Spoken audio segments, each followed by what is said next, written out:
Guerry Smith covers Tulane for the Times-Picayune. Joins us on 365 Sports. Craig and Paul, David Smoke. And Guerry, thanks for your time. We appreciate it. When we back and forth discussed having you on, it was going to be about Tulane football. It will be. But what is your what's kind of the feeling in New Orleans or around Tulane football? There's that back kind of in the headlines again about a G5 separation of their own championship type tournament. Yeah, I mean that's been talked for a while now. There's just people are writing about it a little bit more now. Yeah, I'm sure there's concern down the road, but Tulane's really worried about taking care of itself right now and putting itself in the best possible position to maybe make a move up in conference down the road. And the best way to do that would be to have another successful year this year where there absolutely is an opening into the into the playoffs for the first real time for conferences like this. So obviously that's I'm sure that is the way we're heading. It's just a question of how soon are we going to get there or not. But I don't think there's that's not an overriding concern around Tulane. Is there ever any discussion of building a time machine and going back and choking out the old men that decided not to be in the SEC back in the day? Not really. I mean, if you talk to fans, yes, absolutely. Yeah. But in terms of the administration, that's Tulane de-emphasized football for a long time. That they're not. I mean, we're talking about a program that until a few years, until Willie Fritz arrived as coach, was struggling to be competitive at the level it was at. First, they fixed that problem, and they fixed that problem. And no, I don't think I don't foresee a whole lot of success for Tulane. Tulane would have been the Vanderbilt of the SEC for a long time if they've been there. Now, obviously, if you look at it, it would obviously be a good thing for Tulane to be in it. But they're not. Again, they're not. That's not that big a deal around here right now. Although, if you talk to the fans, it is. Yeah, hindsight's always 20/20, right? I'm sure there's some of that. But what's it just been like around Tulane football with the changes this offseason, particularly at the top with John Sumrall taking over for Willie Fritz? Incredible excitement because this is exactly what Tulane never did in the past. When they had a pocket of success, they then followed it up by making disastrous decisions that made no sense. You go back to when Tulane went 12-0 in 1998 under Tommy Bowden and Rich Rodriguez, and Rich Rodriguez thought he was going to get the job, but Tulane went another direction because they wanted somebody who they thought would stay for a while. Well, if you're talking about a coach who stays for a while, that means he's not winning a whole lot. And it was just backwards thinking. The program immediately cratered. This time, everybody wanted John Sumrall. He was an assistant under Curtis Johnson at Tulane. You could see he was headed for the top back then. He won exactly the same number of games as Willie Fritz did at Tulane when he was at Troy the last 2 years, except he won 2 conference titles in the Sun Belt instead of 1. He's an up-and-coming coach, and he's exactly the guy Tulane would not have pursued in the past because they would have thought they couldn't get him, A, or B, that he might leave soon, which is a great thing. I mean, you want a coach that's successful, and Tulane did it, so the excitement level is off the charts because for once Tulane got the exact candidate that everybody wanted, and it was the best candidate for the job. Paul Catalina, who's with us on the show, one of the co-hosts, does at the end of the show called a top 5, and you had Sumrall high over and over again. Yeah, he is. I mean, he's an intense dude, and he's a really good coach. And the it's a nice transition from Willie Fritz. Like, really is. I mean, he's younger. He's on the way up, and really wants to be there. Loves New Orleans. Yeah, and I'm not going to downgrade what Willie Fritz did at all, because Willie Fritz did the toughest thing you can do at Tulane, which was he transferred the culture from a program where players showed up a lot of times, some of the players just so that they could get the education while being on scholarship, and others because they didn't really have any other serious offers, and there was no commitment to winning among the players. He changed. It took him a while. It wasn't easy. He absolutely changed that culture, and now that's in place. And Sumrall's recruiting at a different level than Fritz ever did. I mean, Sumrall, he immediately, in same day in January, gets Mario Williams, a wide receiver at USC, who obviously Mario Williams didn't have the greatest year last year at USC, but that's a guy that would never even considered Tulane in the past. Then he gets Ty Thompson, who is clearly not taken reins yet to be the starting quarterback, but he was a guy that was a tremendous recruit coming out of high school. He had a lot of suitors at Oregon. then they got transfers over and over. They've got a defensive end from Louisiana Monroe, Aiden Huntington. His other offer was Oklahoma. Oklahoma was his finalist, and he chose Tulane over Oklahoma. They play in Norman early September, and he's going to be their starting defensive end. So he started off recruiting at a higher level than Fritz ever did. He's already proven he can coach. He took over a Troy team that was underachieving, that had won when he was assistant, but hadn't won once he left, and immediately transformed them into a championship level team. So, this is the best that Tulane's program has been since they went undefeated in 1998 in terms of the positioning. So what does that quarterback battle look like right now? It's wide open now because neither Ty Thompson nor Kai Horton has taken the bull by the horns and said, I'm the man.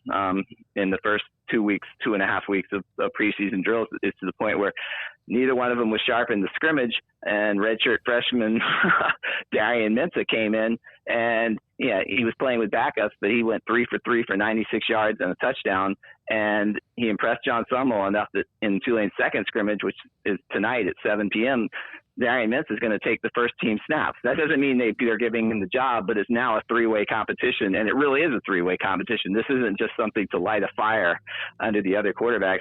Whichever quarterback of those three performs best in the next couple of weeks is going to be the starter against Southeastern. But nothing's been clear-cut, and I'd be surprised if Tulane doesn't probably go into the season playing more than one quarterback, because it's just not clear. I think it's going to take game time to find out which of these quarterbacks is the one that helps Tulane win the most. You mentioned that what we discussed, the stories that are being written again. It has been mentioned before, as you said, about the group of five having their separate championship deal, and they're so convoluted and so complicated. But really, Tulane just worries about themselves, is what you're saying. Just go take care of us. Let's not worry about Florida State, Clemson being trying to leave an ACC or what's happening here. Just go take care of your own business. Right, because in the past, although I know there were rumors several years ago about the Big 12 being interested in Tulane, that wasn't going to happen at that time.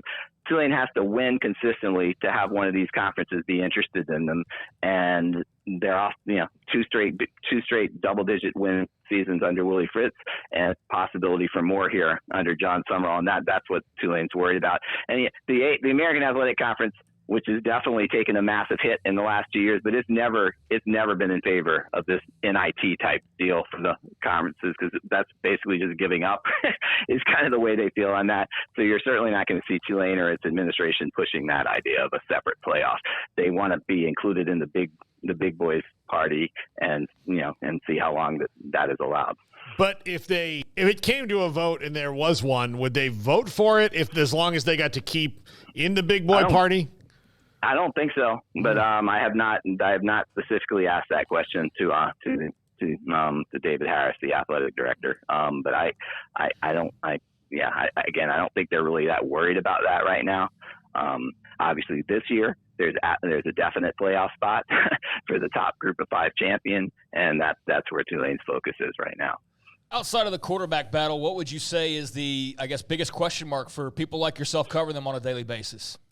Yeah, I'd say really three. Obviously, quarterback is the biggest question mark, because Michael Pratt was an incredible winner. Last year, he played on a bad knee all year, but when it mattered at crunch time, he kept making plays to help Tulane win games. They don't know that they have that yet this year, but other than that, I'd say wide receiver and defensive back. The wide receivers are actually very talented. I think Phil Steele magazine rated them as the best position group on Tulane's football team, but they're not proven. Mario Williams did not have a very good year at USC last year. They brought in Shaz Preston from Alabama, who was almost a 5-star recruit coming out of high school, but he didn't catch a pass in 2 years at Alabama, and now he's out with a hamstring injury. They've got Dante Fleming, a guy who transferred from University of Louisiana last year. He only caught 6 passes. He's looked awesome in preseason drills, but he's going to have to prove it in games. So I'd say wide receiver. I mean, their best receiver last year was Chris Brazel, and I think he's going to end up being a starter for Tennessee this year. That's where he transferred. He's earning rave reviews over there. They need, so he was a pretty big loss. So I'll be interested to see how the wide receivers play. And then cornerback, John Sumrall said after the end of spring drills, he told his offensive coordinator, they were going to have to score 40 points a game to win if they didn't improve at that position. And then they used the portal absolutely tremendously. They brought in Jonathan. They brought in Micah Robinson from Furman, who had ACC offers, and they brought in Jonathan Edwards from Indiana State, who had some P4 offers. And they've been very good in preseason, and they've forced some of the returners to play better too. But that's still an unproven position. Tulane lost his top 3 guys from that position, including Jarius Monroe last year. And so that, to me, if they can get good cornerback play, the rest of their defense is solid enough that they're going to be pretty elite on that side of the ball. Guerry Smith, Times-Picayune, with us on 365 Sports. Give me the atmosphere about Yulman Stadium, where Tulane plays their home games.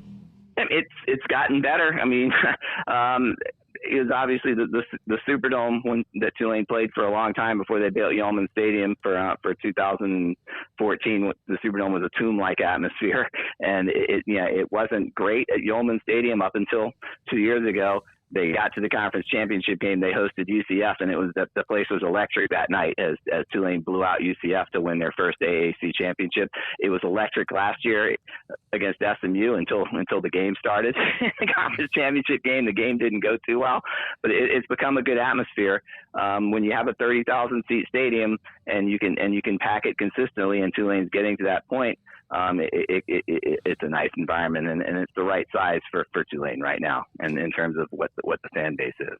How much conversation is there about the future? And I know they've asked you all about the proposed tournament that's nowhere close to happening right this second, but everybody's got to look ahead, right? When it comes to looking, for example, at the ACC and thinking, hey, if they need some teams here pretty soon, would Tulane be one of those teams could get the call? How much discussion has there been about that? That's the goal. I had an interview with the new athletic director, David Harris, about a month ago, and he said he's not going to comment. That all those conversations he believes are better handled in private. He's not going to be one of those guys out there campaigning. But that's absolutely the goal, as is the goal for every team that wants to be successful that isn't in the now P4. Because you're right, down the road at some point, there's probably going to be a separation, and obviously you want to be on the right side of that separation.